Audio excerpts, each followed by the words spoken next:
उत्तर प्रदेश सरकार युवाओं को आत्मनिर्भर बनाने और रोजगार सृजन को बढ़ावा देने के उद्देश्य से लगातार प्रभावी कदम उठा रही है। मुख्यमंत्री योगी आदित्यनाथ के नेतृत्व में राज्य सरकार ने युवा उद्यमियों के लिए विशेष योजनाएं लागू की हैं, जिनके तहत युवाओं को खुद का रोजगार शुरू करने के लिए आर्थिक सहायता उपलब्ध कराई जा रही है। सरकार की इस पहल का मुख्य उद्देश्य यह है कि पढ़े लिखे युवा नौकरी के लिए भटकने की बजाय स्वयं उद्यमी बने और दूसरों को भी रोजगार देने में सक्षम हो। इसी क्रम में मुख्यमंत्री युवा उद्यमी विकास योजना सहित कई योजनाओं के माध्यम से युवाओं को आसान शर्तों पर धनराशि प्रदान की जा रही है। योजना के अंतर्गत युवाओं को बिना या न्यूनतम ब्याज दर पर ऋण, सब्सिडी तथा तकनीकी मार्गदर्शन की सुविधा दी जा रही है। जनपद स्तर पर इन योजनाओं को प्रभावी ढंग से लागू करने के लिए विशेष कार्यक्रम चलाए जा रहे हैं। जिला उद्योग केंद्र, बैंक, कौशल विकास विभाग और प्रशासनिक अधिकारी मिलकर युवाओं को योजनाओं की जानकारी दे रहे हैं। शिविरों और कार्यशालाओं के माध्यम से युवाओं को आवेदन प्रक्रिया, व्यवसाय चयन, बाजार की समझ और वित्तीय प्रबंधन की जानकारी दी जा रही है।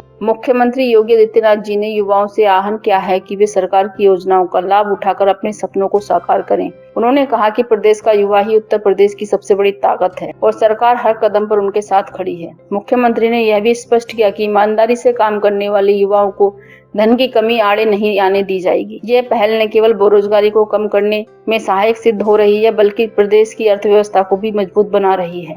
जनहित में यह योजना युवाओं के लिए एक सुनहरा अवसर साबित हो रही है।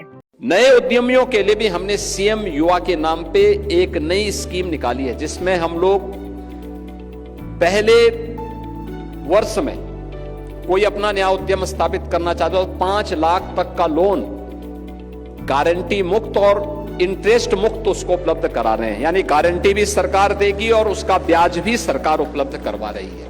लगभग 1 लाख उद्यमी अब तक इस स्कीम का लाभ ले चुके हैं। पहले चरण में 5 लाख, दूसरे चरण में 7.5 लाख, तीसरे चरण में 10 लाख रुपए तक का हम लोग उन्हें इस सुविधा का लाभ दे रहे हैं। और हमें इस वर्ष यानी इस वित्तीय वर्ष तक 1,70,000 नए उद्यमियों को इसके साथ जोड़ना है।